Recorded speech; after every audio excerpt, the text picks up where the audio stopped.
Bienvenidos a un programa más de Brillantes Conceptos de Vida. Gracias por estar aquí esta noche acompañándome a este programa, que es la segunda parte de la nueva educación, porque nos quedamos con varias cosas todavía de qué conversar. Entonces los invito a que se vayan uniendo, se vayan conectando para poder conversar, porque será un conversatorio sobre qué es esto de la nueva educación. Se habrán dado cuenta, queridos amigos, que les he saludado de una manera muy particular. A ver, los que estuvieron más observadores, los que estuvieron al inicio, se deben haber dado cuenta. Y es que de ahora en adelante mi saludo va a ser diferente. A ver, ¿quién me dice, quién se ha dado cuenta? A ver, vamos a ver los que están entrando, los que están empezando en este programa.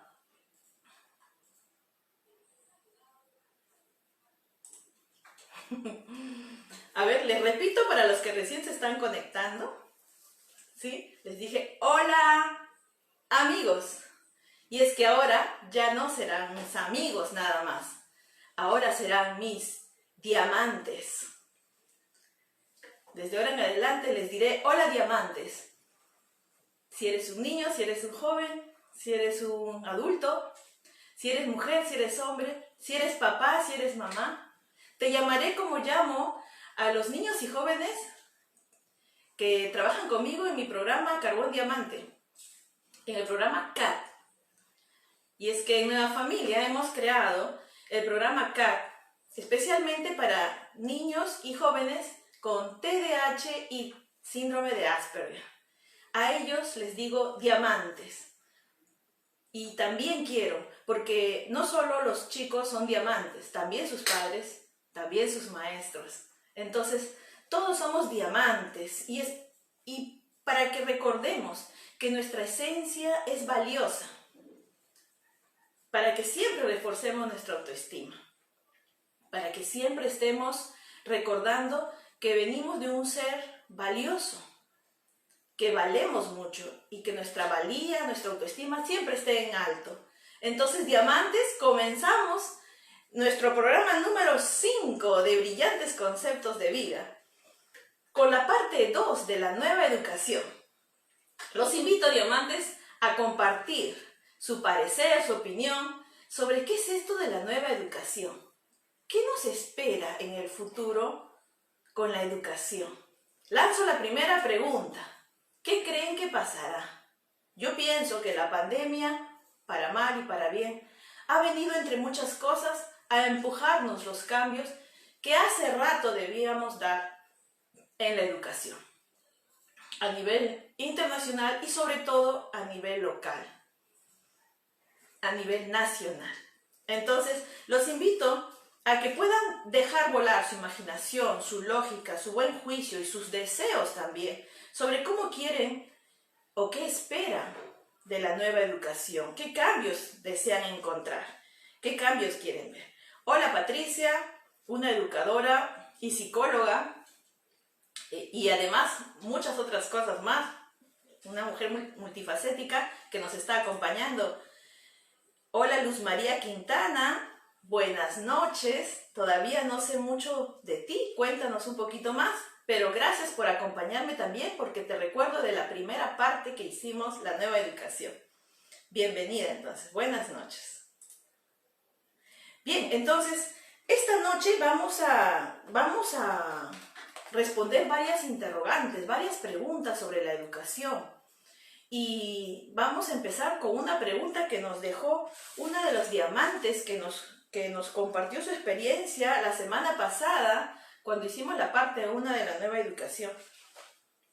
Ella preguntaba, ¿y cómo trabajar con los padres que no aceptan que su hijo tiene diferentes habilidades? Y esa es la gran pregunta, ¿no? Hay maestros que son muy observadores y se dan cuenta que sus alumnos son diferentes y que hay alumnos que son más diferentes que otros y desean trabajar ayudando de la mejor manera a sus estudiantes, pero se encuentran con el poco apoyo de algunos padres. Pero también esta situación puede ser al revés. Hay padres que se dan cuenta que sus hijos son muy diferentes al resto y desean tener educadores que puedan llegar a ellos y encuentran con educadores muy cerrados.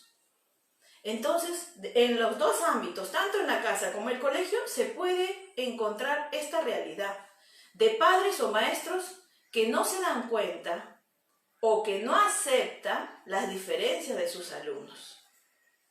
¿Qué hacemos ahí? A lo largo del programa de hoy día, espero que encontremos respuestas. Y lo tengo anotado por si en el camino todavía no se nos vienen las respuestas, porque soy estoy convencida de que la sabiduría está en nosotros mismos, dada por nuestra experiencia, dada por nuestros conocimientos, dada de generación en generación, y que debemos encontrarla, y que en algún momento de nuestra vida aflora, y debemos utilizarla para el bien común. Entonces, ya lo he anotado y pretendo dar respuesta también a esa pregunta. Así que la semana pasada, en la nueva educación, un tema que realizamos como una edición especial para celebrar el Día del Maestro, y que hoy día volvemos a continuarlo porque también lo quiero enganchar. Miren que estamos de celebración en celebración porque lo quiero enganchar con el próximo 13 de julio, que es el que conmemoramos el Día de la Sensibilización por el TDAH. Para los que no conocen sobre el TDAH, son las siglas del trastorno por déficit de atención con hiperactividad. Una condición que describe a los chicos súper inquietos, súper enérgicos, muchas veces distraídos, y que entre otras cosas afectan su aprendizaje, pero siempre debemos tener en cuenta que si hay déficits por un lugar, hay fortalezas por otro lugar. Entonces, como toda persona tiene déficit, pero también tiene muchas fortalezas, ¿no? Entonces, continuamos con esta segunda parte también para dar paso o para ser parte de las conferencias, de las conmemoraciones que se están dando para celebrar el Día de la Sensibilización para el TDAH. Bien, entonces, habíamos hablado de desafíos habíamos hablado de desafíos que nos depara la educación, ¿no? Habíamos hablado que, entre otras cosas, pues, la cuarentena que estamos viviendo, por ejemplo, nos genera el gran desafío de la educación virtual. Habíamos hablado de los pros, de los contras que se están presentando, cómo las maestras están tratando de sortear, capacitándose en las herramientas tecnológicas para poder usar las videoconferencias, etcétera. Estábamos hablando de cómo ha cambiado muchas cosas actualmente, ¿no? Y cómo cada uno de ustedes van haciéndole frente a estos desafíos. Pero el desafío mayor que hoy día quiero comentarles es el desafío que nos establece la educación inclusiva. Algo que ya lo veníamos viendo desde antes de la cuarentena, desde antes de la pandemia. Cuando pasemos a la pospandemia, yo estoy segura de que muchas cosas que ahora estamos haciendo, como la educación virtual, se van a quedar, no en su totalidad, pero varias cosas las vamos a mantener. Yo pienso que la educación, cuando retomemos la educación presencial, ya no será 100% presencial. Algo va a tener de la educación online, virtual, porque tiene sus beneficios. Entonces, y vamos a regresar. Por ejemplo, ¿qué ha pasado con la educación inclusiva ahora que la educación es virtual? ¿Ha aumentado el desafío? ¿Cómo están haciendo los educadores y los padres con sus hijos que tienen alguna condición que los hace diferente?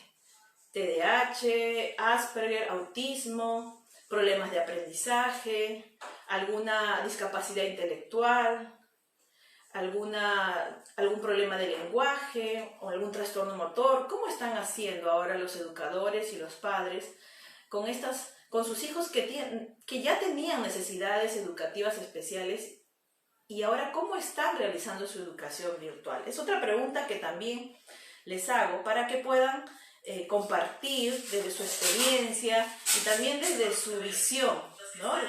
Cómo ven todos estos aspectos que se están presentando y que tenemos que hacerle frente. Pues, queramos o no, tenemos que redefinir varios conceptos. Llegó el momento en que tenemos que darle un nuevo significado a ser maestro, un nuevo significado a ser padre, madre.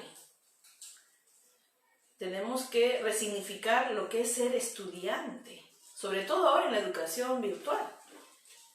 El estudiante tiene ahora un rol mucho más activo, porque ya no tiene la maestra que está encima de él diciéndole que preste atención o que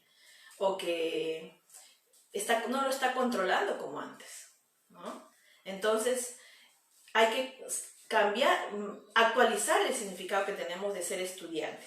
Buenas noches, Carly, Diamante Carly. Yo sé que es una mamá diamante, tiene una hija diamante. Bienvenida, gracias por acompañarnos esta noche.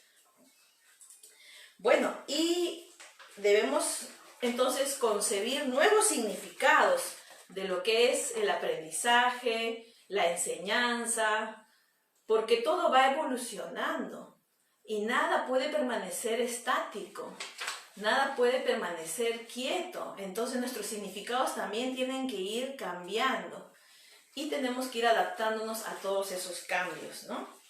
Entonces, cuando hablamos de la educación inclusiva, estamos hablando no de separar a los alumnos que tienen necesidades diferentes, muy especiales, de los alumnos que son regulares. Cuando yo hablo de la nueva educación, hablo de una educación para todos, de una educación donde el maestro pueda sentirse capaz de enseñar a todos sus estudiantes, donde el padre se pueda sentir también capaz de ayudar a todos sus hijos, a los que tienen más necesidades y a los que tienen mucho más todavía. Entonces hablo de una educación donde todos puedan estar integrados, donde se pueda educar en un aula neurodiversa. Y ya la semana pasada hablamos de lo neurodiverso y muy bien una mamá diamante hizo una buena definición, ¿no? Hablaba de las diferencias que hay neurológicas o psiconeurológicas que hay entre los niños, entre las personas en general, en sus ritmos de aprendizaje, en sus formas de aprender, en sus estilos de aprender. Una diferenciación que no se ve a simple vista y que solo el maestro o el padre lo conoce cada vez que observa a sus estudiantes, ¿no? Entonces, una educación neurodiversa que pueda ser para todos y que no implique un mayor trabajo del docente, sino que al contrario, implique sí una mayor creatividad de repente, pero sobre todo una mayor disposición. Porque es cierto, tenemos que capacitarnos, pero capacitarnos en aquellas estrategias que nos hagan mejores en el rol que cumplimos, ya sea como maestro o ya sea como padres. Y no que nos lleven a hacer siempre lo mismo, ¿no? Entonces, es importante que observemos la educación inclusiva como parte de la educación integral, como parte de una educación neurodiversa. A eso es que yo le llamo la nueva educación. La educación para la neurodiversidad, la educación para todos. Seamos niños sin ninguna condición particular, sean niños con TDAH, con Asperger, con autismo, con cualquier otra condición que tenga, donde el maestro sea capacitado para poder conocer mejor a cada uno de sus estudiantes y poder enseñarles de acuerdo a las características de sus estudiantes. Parece fácil. Creo que cuando yo lo digo parece fácil, pero es muy difícil. Yo lo sé en mi experiencia amplia que tengo en colegios, mi experiencia amplia que tengo en el escritorio, en mi programa acá de Carbón Diamante, sé que no es nada fácil, pero el esfuerzo siempre trae sus frutos. Y los niños siempre responden, cuando son ayudados, siempre responden con creces. Te devuelven más del esfuerzo que uno ofreció. Entonces, con esa motivación es que debemos seguir metiéndonos más, aprendiendo cómo educar a niños neurodiversos, que no implica una tarea más, además de lo que ya hago en el aula, que no implica tampoco un trabajo más, además de lo que ya hago en casa como padre o madre, no, sino que implica cambiar incluso radicalmente lo que estás haciendo en el aula como maestra, maestro, o lo que estás haciendo en casa como padre y madre. Entonces, ¿estás listo, lista para hacer un cambio radical? Ahí va una pregunta. A ver, los desafío, los reto a responder. Si eres mamá diamante, si eres maestra diamante, maestro diamante, los reto a responder. Si estás dispuesto a hacer un cambio radical para cumplir mejor tu rol como madre o como maestro. A ver, ¿qué me dicen? Bienvenida Kelly, mamá diamante también, bienvenida. Un diamante precioso que lo recuerdo muy bien. Bienvenido a este conversatorio sobre la nueva educación. Son padres que se interesan sobre cómo mejorar su rol de educadores en casa.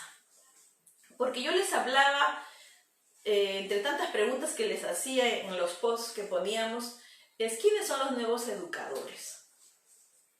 Y los nuevos educadores es el binomio padre-maestro. Es el binomio que se crea en la unión, en el apoyo, en el trabajo en equipo que realiza el padre y el maestro para educar al niño, a la niña. Esos son los nuevos educadores, los nuevos maestros. Y todo empieza por aceptar. Como bien decía una mamá diamante en la semana pasada, ¿no? ¿Qué hacemos con los padres que no aceptan? Así como los niños tienen un ritmo de aprendizaje, así como algunos aprenden más rápido que otros determinadas materias, determinados contenidos, o desarrollan más rápido que otros determinadas habilidades, los padres también tienen un ritmo para aceptar. Necesitan un tiempo para aceptar. Pero deben tomar en cuenta, y desde ahora les digo, que ese tiempo, mientras más se toma, su niño se está privando de recibir el apoyo. Y no hablo de un apoyo solamente terapéutico, no hablo de un apoyo médico, hablo de un apoyo que es más importante que los otros dos, que el terapéutico y el médico. El apoyo familiar, que es decirle a mi hijo, a mi hija, yo te acepto así como eres, te acepto y te amo así como eres. Y el apoyo educativo, que también pasa por la aceptación de la maestra o del maestro, de aceptar a los estudiantes que le ha tocado. Así como los padres no elegimos a los hijos, los maestros tampoco eligen. El universo, Dios, nos asigna y somos dichosos. Y debemos empezar por la aceptación, porque ese es el inicio de todo. Aceptar las condiciones de nuestros estudiantes, las condiciones de nuestros hijos. Y yo hablo de condiciones. Hace tiempo en Nueva Familia, hace años en Nueva Familia, y desde mi enfoque, las diferentes condiciones neurológicas dejaron de denominarse trastornos, dejaron de denominarse patologías.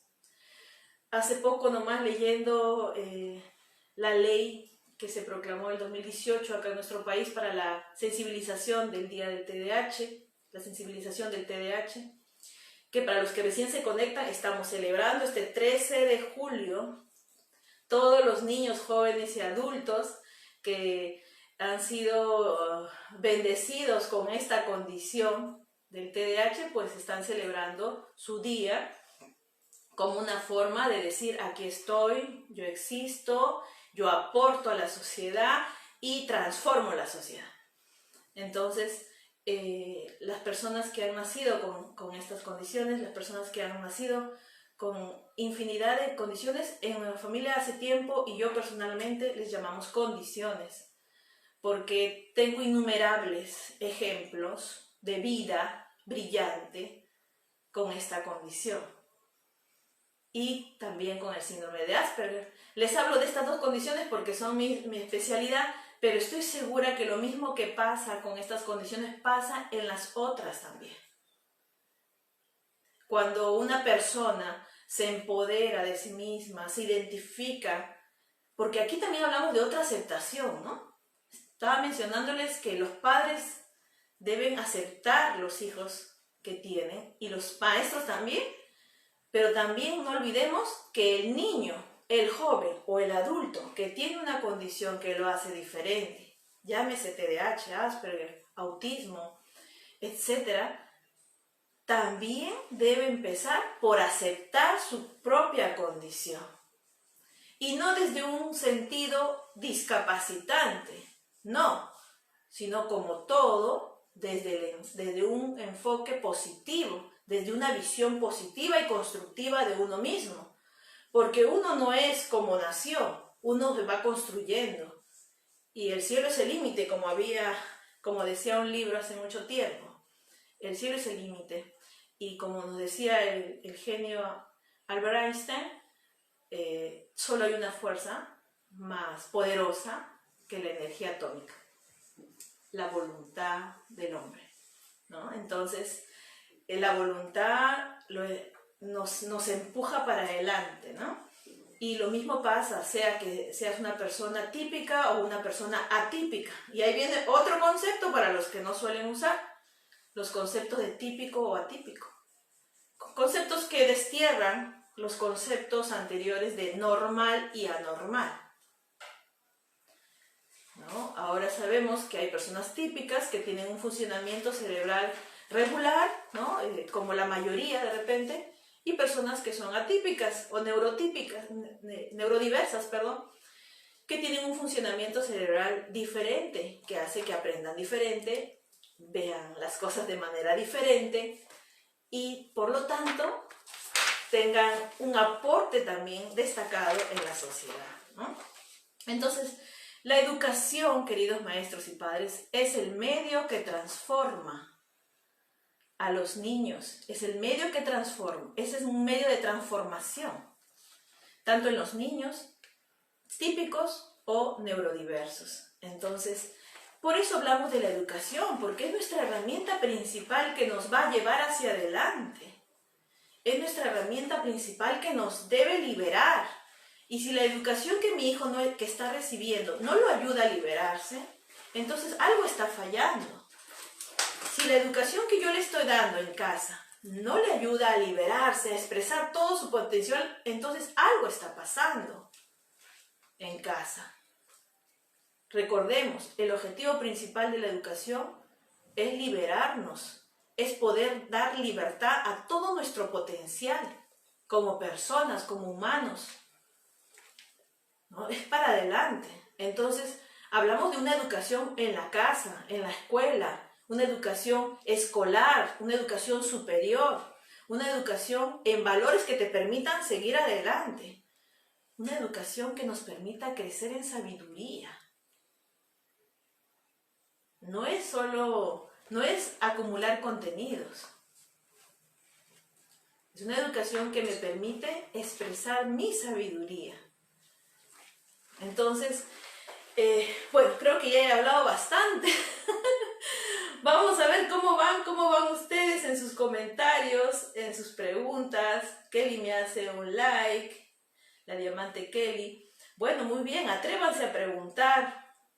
Atrévanse a Nadie me ha contestado si está dispuesto a hacer cambios radicales en su paradigma, en su forma de ver las cosas, para poder liberar el potencial de su hijo o de su estudiante, de su alumno. Eso duele. Los cambios radicales duelen, sí duelen, y lo sé por experiencia. Son dolorosos. Pero como dicen, hay que romper huevos para hacer tortillas, ¿no? Hay que destruir para construir. Después del dolor viene la satisfacción de haber aprendido algo, de haber surgido para adelante. Buenas noches, Percy, Diamante también. Un productor muy acucioso, muy dedicado a su labor. Buenas noches, bienvenido. Nos dice Patricia, todos aprendemos y seguimos. Invertimos tiempo, herramientas, habilidades. La meta es perseverancia. Sí, perseverancia. No cansarnos, insistir, seguir adelante hasta conseguir lo que buscamos, lo que queremos. No conformarnos. Si podemos más, si podemos aspirar a más, si podemos alcanzar más, entonces, ¿por qué conformarnos? Máximo, un gran diamante que conozco personalmente, nos dice, la etapa de aceptación es el proceso más difícil. Sí, pues, es el primer paso para la transformación, pero el más difícil. Una vez que pasas ese paso, todo lo demás ya es más sencillo. Lo digo por experiencia, como madre y como profesional. Entonces, todo lo demás ya solamente hay que seguir. Hay que seguir el camino con mucha perseverancia, como nos dice Patricia, como nos dice Máximo, ¿no? Y si se necesita guías y mentores, pues bueno, a buscarlos, ¿no? A buscarlos. El día de mañana, aprovecho en invitarlos. Mañana vamos a tener un tema muy bonito, específico para padres, para maestros de niños jóvenes con TDAH. Se trata sobre ser el mejor mentor de tu hijo. El mejor mentor de tu hijo o hija con TDAH. Y ahí voy a hablarles sobre esto, ¿no? Porque, ¿qué pasa si un padre o una madre acepta ya, mi hijo tiene sus habilidades particulares, es muy diferente al resto de niños? Él todo lo hace diferente, ella todo lo hace diferente. Ya, lo acepto. ¿Y ahora qué hago? ¿No? Viene la pregunta. Entonces el padre o la madre debe preguntarse, yo, con mis recursos, con mis habilidades, con mis conocimientos, con mis herramientas, con mi experiencia y con mi disposición y actitud, ¿puedo ayudarlo? ¿Soy suficiente para ayudarlo? ¿O necesito buscar a otras personas que me ayuden en ese camino? No solo como terapeutas, no solo como psicólogos, coach, sino como mentores, como guías en su camino. Tal vez alguien con más experiencia que yo. Tal vez alguien con más conocimientos que yo. Entonces, debo empezar mi búsqueda de las personas que me ayudarán a mí como madre a poder guiar este diamante, que todavía lo tengo en bruto, pero que sé que guarda una gran gema, que con mi apoyo, mi ayuda, lo saco adelante. Entonces, es importante reconocer eso también. Mañana vamos a exponer, voy a estar transmitiendo desde la página de Facebook de la agrupación de padres de hijos con TDAH TDAH Perú.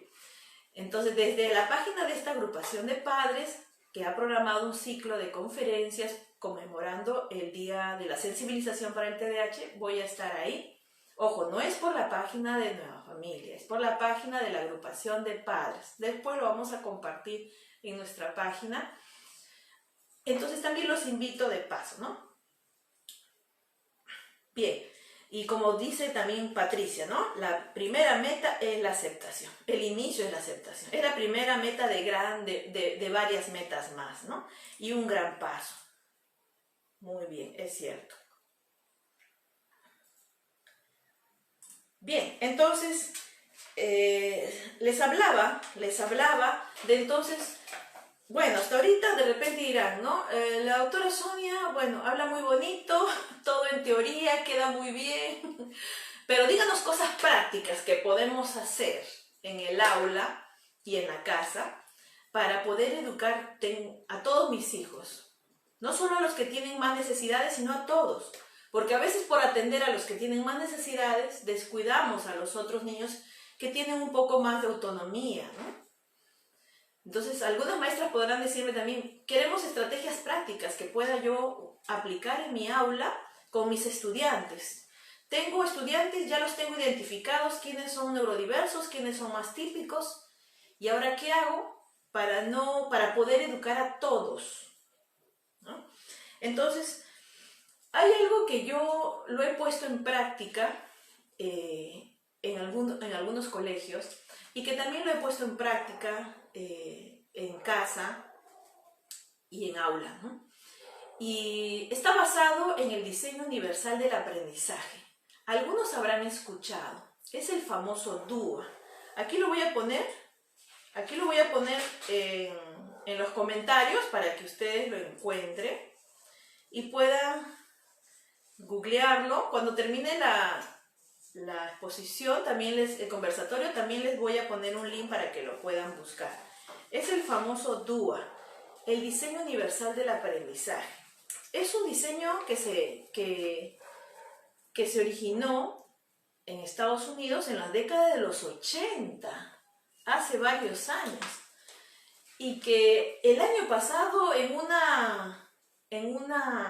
taller, en una charla que dio una de las editoriales muy reconocidas en nuestro país, una de las ponentes mencionó al DUA, indicando que nuestro país está muy lejos del DUA.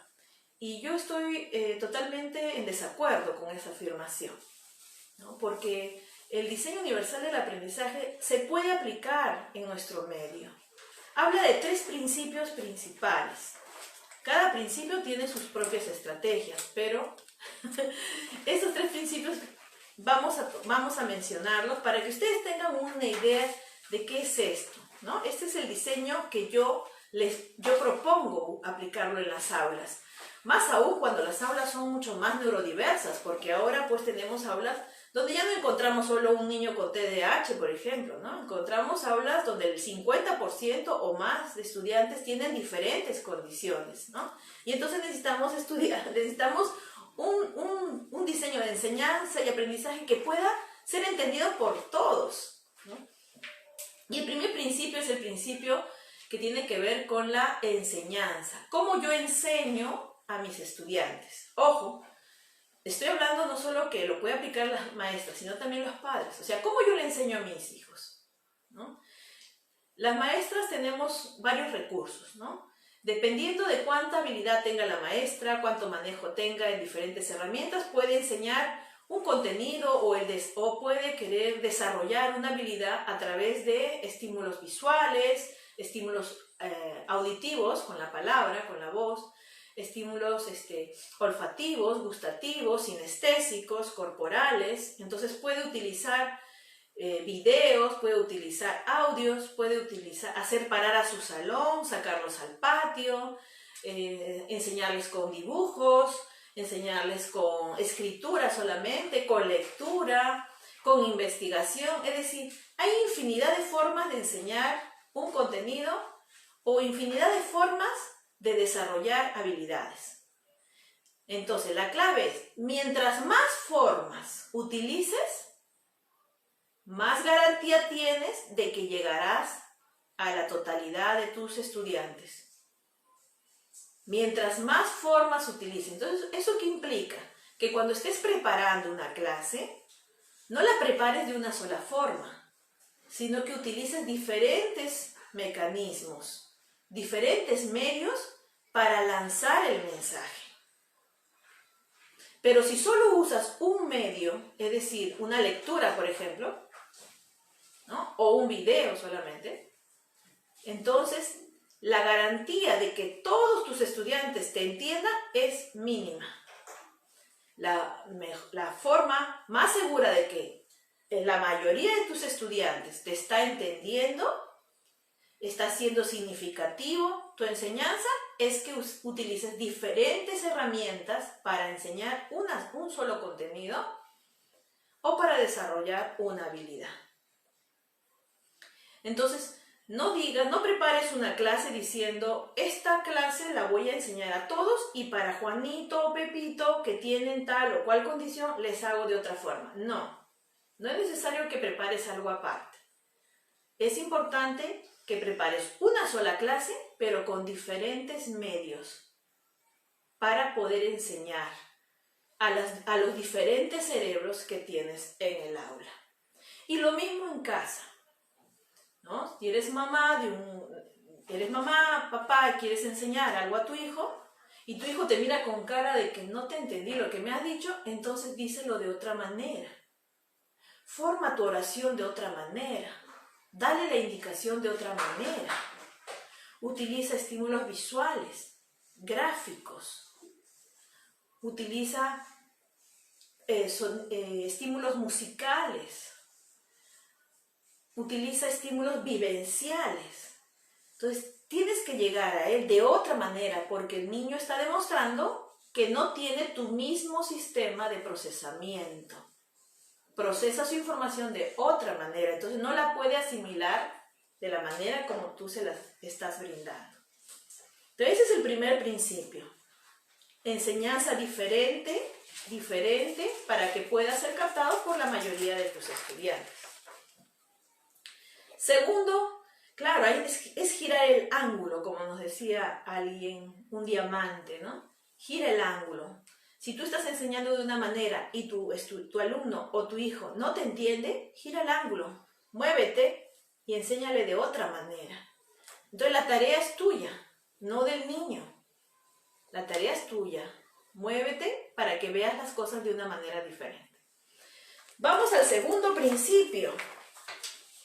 En el segundo principio hablamos de que así como debes enseñar con estrategias diferentes, también debes permitir que el estudiante utilice diferentes estrategias para representar lo que ha entendido.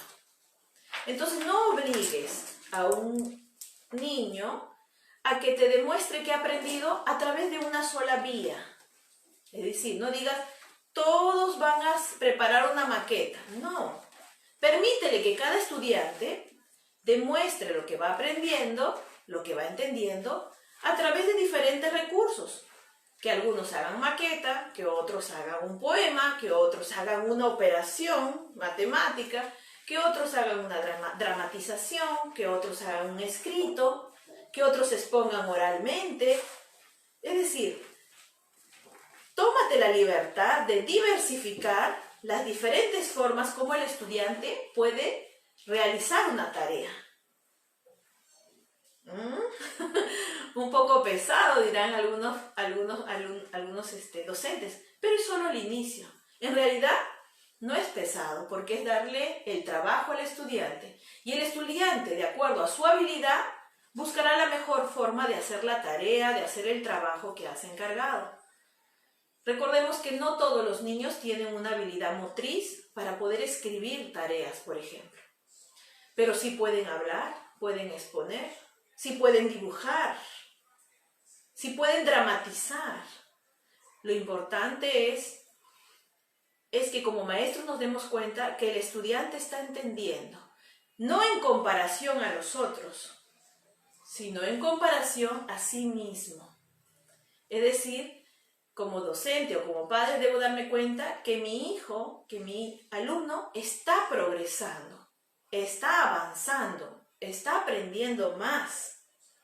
Porque yo lo comparo con lo que sabía antes. No lo comparo con sus compañeros, sino con su propio progreso. Y ahí entramos al tercer principio, que es el principio de la evaluación. Bueno, en realidad el principio de la evaluación, ¿no? Donde le permitamos al estudiante demostrar lo que sabe a través de cualquier medio, ¿no? A través de cualquier medio, y no exigir solamente una prueba escrita, una prueba oral. Como yo les decía la semana pasada, ¿no? ¿Qué íbamos a imaginar que este año íbamos a estar evaluando con fotografías? ¿A quién se le pasó por la mente el año pasado que el 2020 en las escuelas ya no íbamos a tomar exámenes escritos? Que íbamos a estar evaluando con fotografías, con videos, con evaluaciones orales, nada más. Entonces, date la libertad de que el estudiante te demuestre lo que sabe a través del medio que mejor le sea para él, que más fácil le sea. Ese es el principio 2. El principio 3 me estaba confundiendo, y ese principio no menos importante es el de la motivación. Si no inyectamos motivación, el estudiante y nuestro hijo no aprenden nada. Ya les decíamos la semana pasada, ¿no? Debemos empezar por ahí, por el afecto, por motivar a mi hijo, por motivar a mi alumno en el aprendizaje de este tema, que él sienta que es importante, que sienta que le va a ayudar, que sienta que es significativo para él. Motivarlo a traer todo lo que sabe. Y en realidad, lo he mencionado en el último lugar, pero es el principio, el primero en aplicarse. Porque si tenemos estudiantes motivados, entonces podemos aplicar el segundo principio, que es enseñarles de diferentes maneras, y el tercer principio, que es esperar que mi estudiante o mi hijo me demuestre lo que sabe a través de la manera que mejor le parece, ¿no? Entonces, la motivación es el combustible que nos empuja a todos. Les he dado solo un cachito de estos 3 principios, pero les animo a buscar, a indagar sobre el DUA, cómo lo pueden aplicar en casa y en el colegio. En otro programa, de repente, solo nos dedicaremos a aplicar el DUA en la vida diaria, entonces, ¿no? Vamos a seguir leyendo algunos comentarios y preguntas. Bienvenida Leslie Diamante también, una maestra diamante. Muy bien, bienvenida, buenas noches. Vamos a ver, ¿a quién más tenemos por aquí?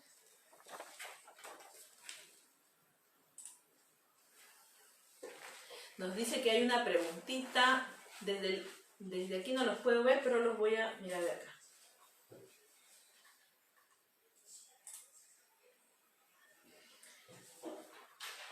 Eduardo, un diamante. Bienvenido, Eduardo. ¿Cómo motivar si el padre no se encuentra por motivos de trabajo? Sí, yo les decía, ¿no? La motivación es el combustible. Sin motivación no podemos nada. Caemos en depresión, en el caso más drástico, ¿no? Si no está presente papá o mamá, los padres muchas veces por motivos de trabajo no pueden estar presentes, pero básico, número 1. Toda casa debe tener, algo tan práctico como esto, los cuadros familiares. Algo que en muchas casas se ha dejado. Debe haber cuadros de la familia, con papá y mamá y el hijo. Cuadros de los padres en los dormitorios. Sobre todo si los hijos son pequeños. Para tenerlos ahí en la cabecera. Entonces te irás, porque tienes que trabajar, pero el niño te ve. Y aunque no te vea directamente, sabe que estás ahí. En los niños importa mucho el estímulo visual.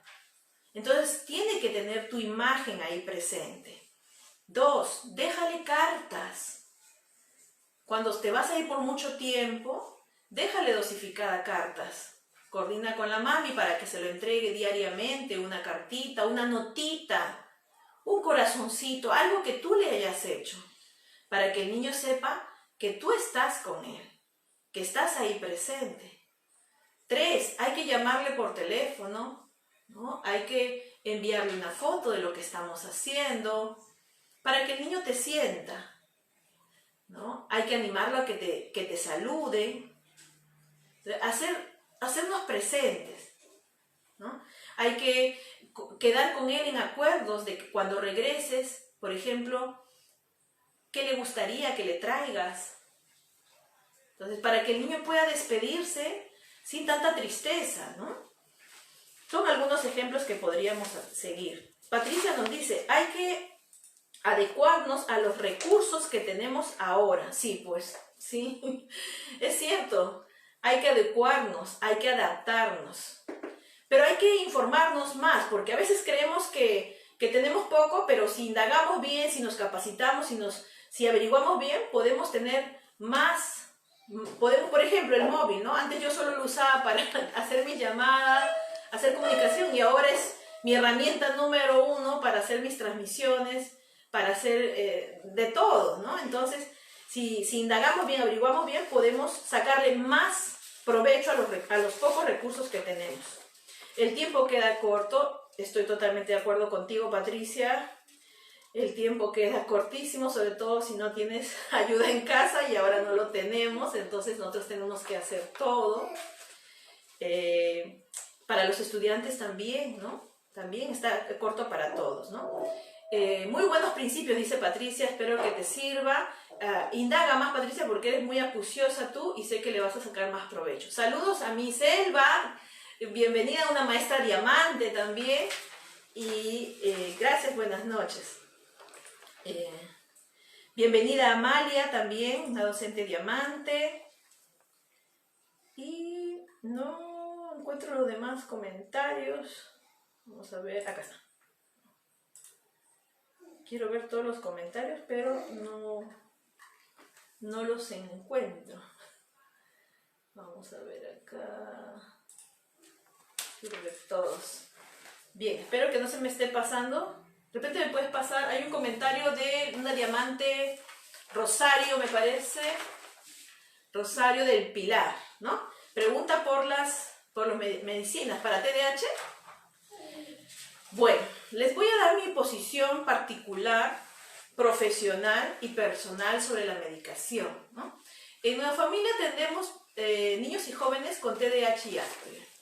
Y solo ¿qué diré? Pues el 5% de los niños que atendemos reciben una medicación. El 95% no recibe ninguna medicación. No lo necesita, no lo requiere. Nosotros tenemos un programa que es integral, es un programa psicoeducativo, que se enfoca más en desarrollar habilidades en los estudiantes, en hacer que el niño se dé cuenta de sus fortalezas y de sus déficits, y que las quiera desarrollar.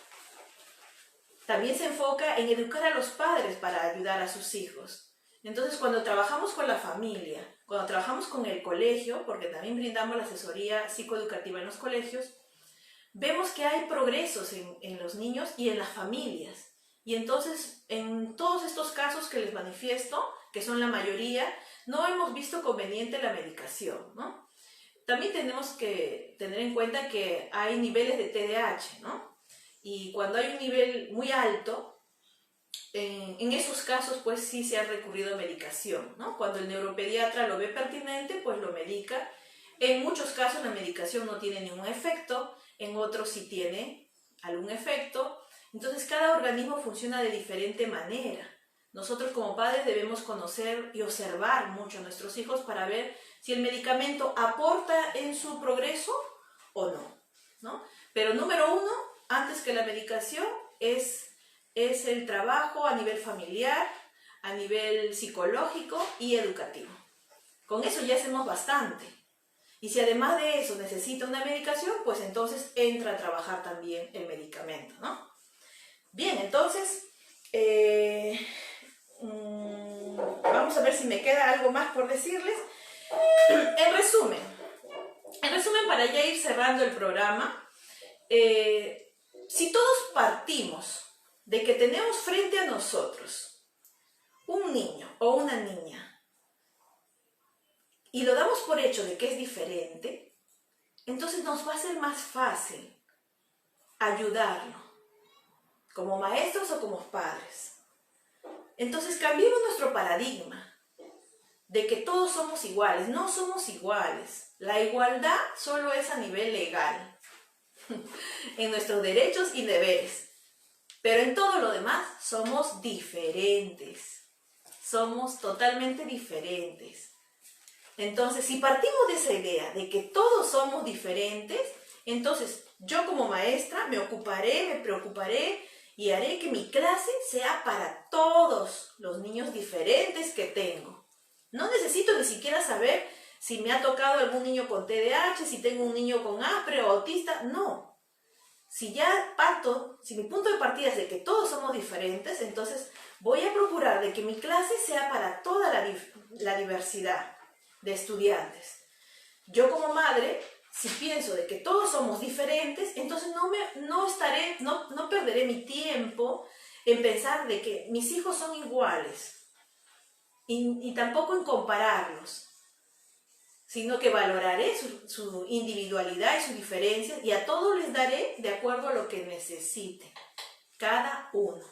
Entonces yo creo que si entramos a este paradigma de la diversidad, de que todos somos distintos, nos va a ser más fácil seguir adelante en nuestro rol de educador, en esta misión de educador, ya sea en la casa o en el colegio. Y si trabajamos de la mano con el maestro, padre y maestro, hacemos un potencial educador, un potencial. La maestra ya no estaría sola, la madre, el padre ya no estaría solo. Si el binomio se une, entonces tendríamos un supermaestro, porque alimentado de los aportes de la madre, del padre y de su propia experiencia. Tendríamos una madre que ya no se sentiría sola, porque tendría todos los aportes del maestro, de la maestra. Seríamos supermaestros. Esa es la nueva educación, donde trabajamos en equipo, donde trabajamos pensando en que todos somos diferentes y que cada uno tiene el derecho de aprender de acuerdo a su estilo, a su forma y a su ritmo, porque vivimos en un mundo neurodiverso. Quedamos aquí y los invito a la charla de mañana por la página de Facebook de la agrupación de padres de hijos con TDAH y Asperger. Es la página de Facebook de la agrupación de padres de hijos con TDAH Perú. Por ahí a las 7 de la noche hablaremos específicamente sobre cómo ser padres de hijos con TDAH, ¿no? Y ahí daré mi granito de arena, mi aporte. Bueno, queridos diamantes, me despido de ustedes, deseándoles lo mejor y hasta la próxima semana con un tema más para aprender más y juntos. Hasta la próxima, diamantes.